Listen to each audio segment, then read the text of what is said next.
Hi guys, welcome to Cartex. In this video I will explain you guys how to exchange your key fob and change the battery in your Volkswagen Golf 8 key.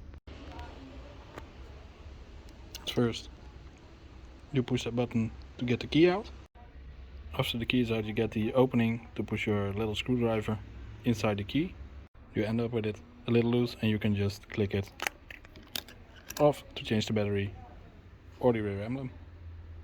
So there you have it, your Volkswagen R key fob.